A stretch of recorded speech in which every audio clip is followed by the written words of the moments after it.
Eden উপসাগরের ঝুঁকিপূর্ণ অংশ অতিক্রম করেছে জলদস্যুর কবল থেকে মুক্ত জাহাজ এমভি আবদুল্লাহ। ফলে আর নিরাপত্তার শঙ্কা নেই। পাহারা থেকে সরে গেছে ইউরোপীয় ইউনিয়নের দুটি যুদ্ধ জাহাজও। 22 এপ্রিল জাহাজটির দুবাই পৌঁছানোর কথা। এরপর সেখান থেকে 2 নাবিক বিমানযোগে এবং বাকি 21 জন ওই জাহাজে করেই সমুদ্রপথে দেশে ফিরবেন। কেসারেন শেকড় থেকে শিখরে। সোমালিয়ান জলদস্যুদের কবল থেকে মুক্ত এমভি আবদুল্লাহ জাহাজ এখন দুবাইয়ের পথে।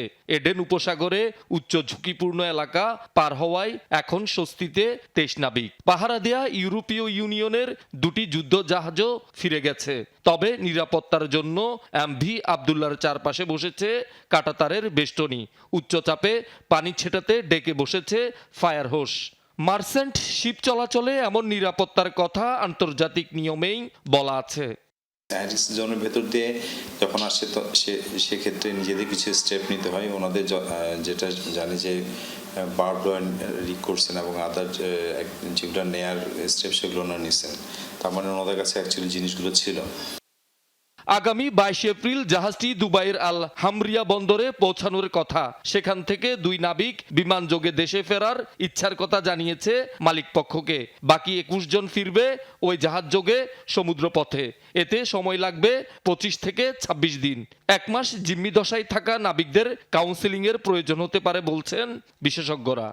রিকভার করতে হয়তো বা কেউ একটু সময় কম নেবে, কেউ একটু বেশি নেবে, but it will overcome. Shipping লাইফে অনেক ধরনের স্ট্রেসের মধ্যে দিয়ে যায় অনেক সময়, বা এটা রিকভার করে আসবে।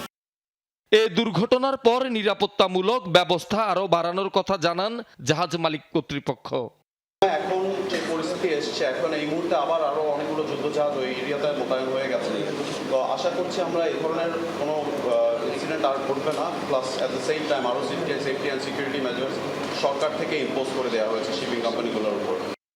গত 12 মার্চ ভারত মহাসাগরে সোমালীয় জলদস্যুদের কবলে পড়ে এসআর শিপিং এর জাহাজ এমভি আবদুল্লাহ। 32 দিন জিম্মি থাকার পর মুক্তিপণ বাবদ 3 বস্তা ডলার দিয়ে 14 এপ্রিল ভোররাতে মুক্তি পান 23 নাবিক। শহীদুল সুমন, যমুনা নিউজ, চট্টগ্রাম।